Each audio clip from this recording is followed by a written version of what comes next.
নমো ভগবতে বাসুদেবায়। আমার প্রিয় দর্শক বন্ধুকে আমার আন্তরিক অভিনন্দন, শুভেচ্ছা ও ভালোবাসা জানাই।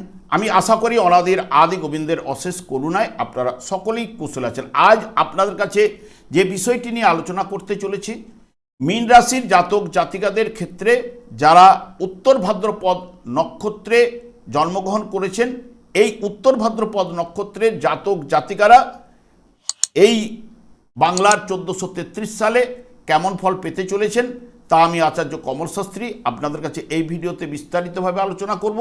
ধৈর্য সহকারে আপনারা ভিডিওটি দেখবেন। আমি কমল শাস্ত্রী প্রত্যেক বুধবার এবং শুক্রবার সন্ধ্যা 8:30 এই ইউটিউব চ্যানেলে লাইভ অনুষ্ঠান করে থাকি। ঠিক ওই সময় আমাকে ফোন করলে আপনারা নিজেদের ভাগ্য বিষয়ে জানতে পারবেন। তাছাড়া বিভিন্ন ধরনের ভিডিও আপলোড করে থাকি, সেগুলি পাওয়ার জন্য আমার চ্যানেলকে সাবস্ক্রাইব করে বেল আইকনে ক্লিক করে রাখুন। যখন আমি লাইভ অনুষ্ঠান বা যে কোনো ভিডিও আপলোড করলে আপনাদেরকে নোটিফিকেশন পৌঁছে যাবে। এরপরে আমি চলে আসছি। দেখুন, মীন রাশিটি রাশিচক্রের দ্বাদশতম রাশি এবং শেষ রাশি। এই রাশির অধিপতি গ্রহই হচ্ছে বৃহস্পতি। এবং যেহেতু উত্তর ভাদ্রপদ নক্ষত্রটি আলোচনা করতে চলেছি, উত্তর ভাদ্রপদ নক্ষত্রটি হচ্ছে শনির নক্ষত্র, তাই বৃহস্পতি এবং শনির দুজনেরই প্রভাব কিন্তু এই উত্তর ভাদ্রপদ নক্ষত্রের মাধ্যমে কিছু না কিছু থাকবেই। এবং উত্তর ভাদ্রপদ নক্ষত্রটি ঠিক মীন রাশির 3°20 পর থেকে শুরু হবে এবং শেষ হবে ঠিক 19°40 পর্যন্ত। এবং মীন রাশির উত্তর ভাদ্রপদ নক্ষত্রে জাতক জাতিকাদের জন্য যে কোনো বিষয়ে এই বৎসর দায়িত্ব কিন্তু বাড়বেই। আর্থিক উত্থান পতন ও গম্ভীর আধ্যাত্মিক পরিবর্তন আপনাদের এই বৎসর ঘটতে চলেছে। কর্মক্ষেত্রে 1433 সালটি আপনার কর্মজীবনে বড় পরিবর্তন ঘটাতে পারে। আপনার ক্ষেত্রে আপনার নক্ষত্রের অধিপতি গ্রহই হচ্ছে শনিদেব, বর্তমানে মীন রাশিতে অবস্থান করছেন, যা আপনার 7.5 মধ্যম পর্যায়ে আপনারা কিন্তু নির্দেশ করছে। এর ফলে কাজের চাপ বৃদ্ধি ঘটবে, মাঝে মাঝে মানসিক ক্লান্তি আসতে পারে, তবে পরিশ্রম করলে দীর্ঘমেয়াদী সাফল্য নিশ্চিত ঘটবে। বছরের শুরু অর্থাৎ জ্যৈষ্ঠ মাস থেকে কার্তিক মাস পর্যন্ত এই সময়টি অত্যন্ত আপনাদের ক্ষেত্রে শুভ। এই সময় উচ্চপদস্থ কর্মকর্তাদের সহযোগিতা পাবেন, যা আপনার পদোন্নতি ঘটাতে পারে।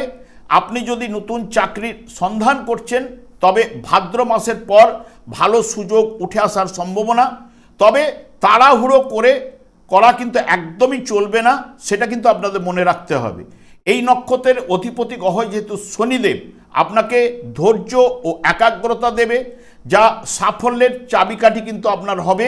এবং বিশেষ করে যারা কারিগরি কাজকর্মের সঙ্গে যুক্ত বা আইনি বিষয়ে যারা যুক্ত, চিকিৎসক এবং শিক্ষাক্ষেত্রে যুক্ত ব্যক্তিদের জন্য বৎসরটি মাইল ফলক হতে চলেছে। এবং আপনি যদি ব্যবসা শুরু করতে চান, 1433 সালে 18ই জ্যৈষ্ঠের পর শুরু করতে পারেন। কার্তিক মাস পর্যন্ত অত্যন্ত শুভ কিন্তু হবেই। পৈতৃক কোনো ব্যবসা থাকলে আধুনিকরণের করতে পারলে অধিক লাভবান কিন্তু আপনি হবেন। ব্যবসার কাজে ভ্রমণের যোগও কিন্তু রয়েছে। অর্থনৈতিক দিক দিয়ে আয়ের পথ প্রশস্ত হবে। যারা চাকরি করছেন বেতন বৃদ্ধি ঘটবে এবং পরামর্শদাতা হিসেবে ঠিক এই বছরের জ্যৈষ্ঠ মাস থেকে ভালো অঙ্কের অর্থ আপনারা কিন্তু পেতে পারেন।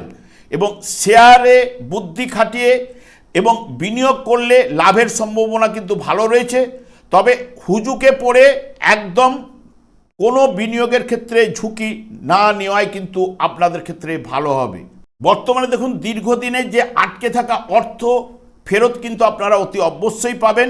এবং তাছাড়া পৈতৃক সম্পত্তি থেকে বড় ধরনের সুবিধে পাবেন। তবে আইনি কোনো ঝামেলা যদি আপনাদের থেকে থাকে, তা প্রথমের দিকেই আপনাদের মিটে যাওয়ার সম্ভাবনা কিন্তু প্রবল রয়েছে।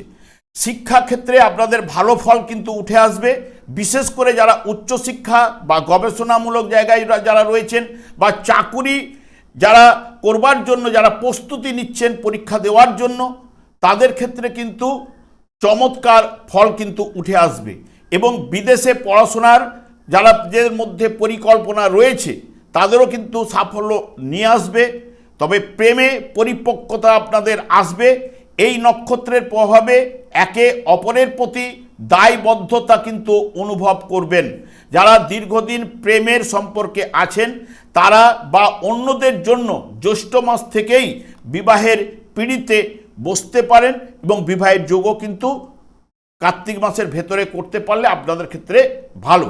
এবং স্বামী স্ত্রীর মধ্যে মতান্তর, ভুল বুঝাবুঝি মিটে গিয়ে সদ্ভাব কিন্তু বাড়বে এবং সম্পর্ক আপনাদের মজবুত হবে। যারা সন্তান নেওয়ার চিন্তা ভাবনা করছেন জ্যৈষ্ঠ মাস থেকে শুভ হবে এবং নতুন অতিথি আগমন ঘটার সম্ভাবনাও কিন্তু এই বছর কিন্তু প্রবল যোগ রয়েছে।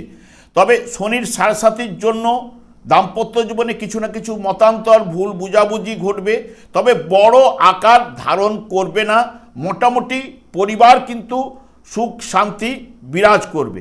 মোটের উপর স্বাস্থ্য কিন্তু আপনাদের ভালো থাকবে এবং যেহেতু আপনাদের রাশিপতি বৃহস্পতি কৃপায়, কারণ বৃহস্পতিও যেহেতু আপনাদের রাশিপতি, তবে পায়ের ব্যথা ও সমস্যা দেখা দেবে, হাড়ের সমস্যা দেখা দিতে পারে, পায়ের তলার চামড়া অনেক সময় দেখবেন উঠতে পারে। এইগুলো কিন্তু এই বৎসরে সম্ভাবনা থাকছেই। আমি আর দীর্ঘায়িত না করে আমি আচার্য কমল শাস্ত্রী প্রত্যেক বুধবার এবং শুক্রবার সন্ধ্যা 8:30 এই ইউটিউব চ্যানেলে লাইভ অনুষ্ঠান করে থাকি। ঠিক ওই সময় আমাকে ফোন করলে আপনারা নিজেদের ভাগ্য বিষয়ে জানতে পারবেন। তাছাড়া বিভিন্ন ধরনের ভিডিও আপলোড করে থাকি, সেগুলি পাওয়ার জন্য আমার চ্যানেলটিকে সাবস্ক্রাইব করে বেল আইকনে ক্লিক করে রাখুন। যখন আমি লাইভ অনুষ্ঠান বা যে কোনো ভিডিও আপলোড করলে আপনাদের নোটিফিকেশন পৌঁছে যাবে। আমি অনাদির আদি গোবিন্দের কাছে প্রার্থনা করি আপনারা ভালো থাকুন, সুস্থ থাকুন, আনন্দে থাকুন। আজ এই পর্যন্ত, পরে ভিডিও দেখা হচ্ছে। নমস্কার।